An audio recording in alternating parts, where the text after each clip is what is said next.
Mirë se erdhe në botën ku askush nuk është i pafajshëm.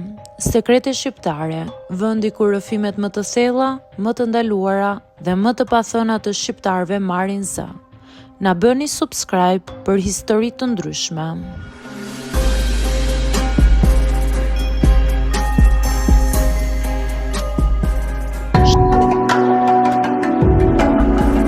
Shtëpia ku punoja kishte një dhomë që askush nuk më lejonte ta hapja.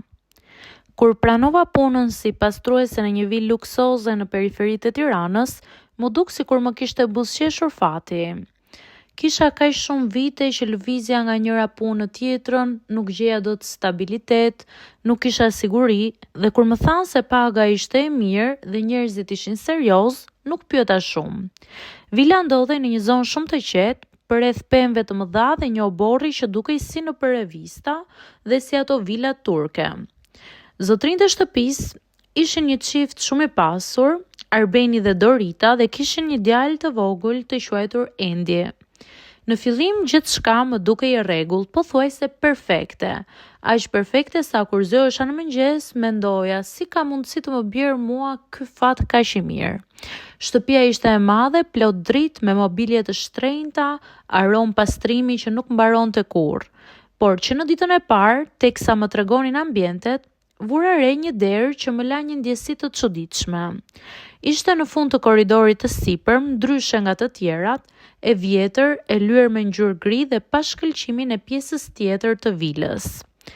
Më thanë thjesht të mos e hapja kurrë atë derë, sepse nuk kisha punë aty dhe ajo pjesë nuk duhej të pastrohej. Ishte vetmja gjë që nuk duhet të bëja në të gjitha të vilë. Dhe pikërisht për këtë arsye, ajo derë më mbeti në mendje që ditën e parë, edhe për faktin se ma bën shumë të ndaluar. Punët shkonin shumë mirë. Zgjoja Endi në mëngjes, përgatisja mëngjesin, pastroja, kujdesesha për kopshtin, por fëmia ishte shumë i heshtur, më shumë se çpritej për moshën që kishte. Kishte një mënyrë shumë të çuditshme për të parë, fiksohej në një vend, nuk i hiqte më syt, sikur të dinte diçka që të tjerët nuk e dinin. Kishte net që zgjohej i frikësuar dhe nuk donte të flinte vetëm, dhe ndonjëherë e dëgjoja të murmuriste për veten sikur fliste me dikë që nuk ishte fare aty. Mendoja se ishte imagjinat fëmijësh, derisa gjërat nisën të ndryshonin themelësisht.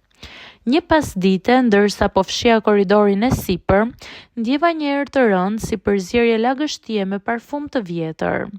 Ishte e pamundur të vinte nga ndonjë vend tjetër.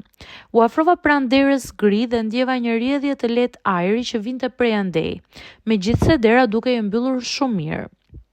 Mu bë mish i kokër, mu duk sikur diçka që ndronte prapas saj, thjesht në heshtje. E lash me një herë dhe zbrita poshtë, por gjithë mbrëmjen me qëndroi në kokë ajo erë dhe ndjesia e ftohtë që më përshkroi shtyllën kurrizore. Ditët që pasuan u bën gjithnjë më të çuditshme. Fillova të dëgjoja hapa të lehtë në katin e sipër, megjithse të gjithë ishin në gjumë. Disa herë ndjeja sikur dikush kalonte pas meje, por kur kthehesha nuk kishte asgjë. Edhe Endi filloi të bëj më i shqetësuar. Ndonjëherë ndërsa vizatonte, e shija që bënte portrete të një vajze me flokë të gjatë dhe të zeza, gjithmonë pranë një pianoje. Kur e pyesja kush ishte, ai vetëm ulte kokën dhe heshte. Një natë Arbeni kishte dalë për punë, ndërsa Dorita kishte shkuar me djalin te motra e saj. Shtëpia ishte bosh dhe një qetësi e rëndë mbulonte çdo cep. Por rria në kuzhinë kur dëgjova një zhurmë të lehtë si kërcitje bravash nga sipër. Në fillim mendova se e kisha imagjinuar, por pastaj u përsërit sërish. U ngjita ngadalë shkallëve me një ndjesi të fortë që më shtrëngonte gjoksin. Në fund të korridorit pash se dera gri nuk ishte më plotësisht e mbyllur. Ishte hapur pak, aq sa për të lënë një vit të hollë drite që dilte prej saj. Kur u afrova, dëgjova një tingull të lehtë pianoje, aq të qartë sa më ndaloi fryma. Ishte një melodi e trisht, e njohur, por e luajtur me aq dhimbje sa më dukej sikur zemra e dikujt po qante përmes notave. Mbeta e ngrirë për disa sekonda, pastaj me frikë e shtyva dhe e mbylla derën. Pash që dhoma ishte e herët, e mbuluar nga pluri, sikur askush të mos kishte hyrë prej vitesh. Në mes ndodhe një piano e zezë e vjetër dhe mbi të një fotografi. Një vajzë e re me flokë të gjatë që ngjante shumë Doritës. Nën foto kishte një emër, Erisa. Në mure kishte perdet e erta, libra të hapur dhe mbi dysheme gjurmë hiri sikur dikush kishte djegur qerinj. U afrova ngadalë, u dridha, isha shumë në ankth, mu duk sikur në ajër kishte ende aromën e një trëndafili të vyshkur. Në atë qast ndjeva një frym pas shpine. Nuk ishte as një zë, as një hap, por e dija se nuk isha vetëm. Ajri u bë i ftohtë dhe pianoja lëshoi një notë të vetme, sikur dikush kishte prekur një tast me kujdes.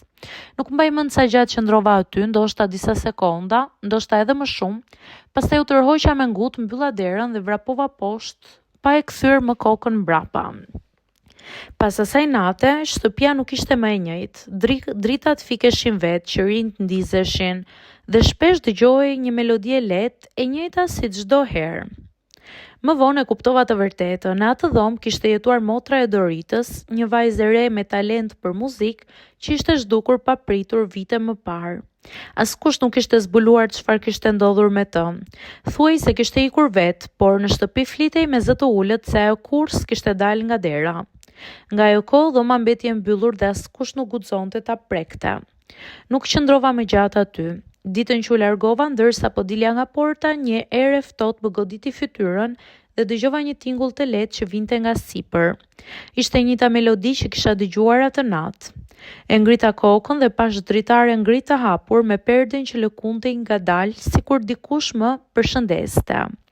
Që nga ajo ditë nuk kam hyrë më në atë vilë, por ndonjëherë kur bie shi dhe era fryn fort, më duket sikur dëgjoj sërish atë piano dhe gjithmonë më kujtohet ajo derë gri. Pavarësisht gjithçkaje nuk jam bërë pishman që e lash punën, edhe pse pagesa ishte shumë e mirë, njerëzit ku punoja ishin të shkëlqyeshëm, nuk mund të rrija në një ambient me dyshime dhe pikpyetje të shumta sikur një energji më merrte frymën.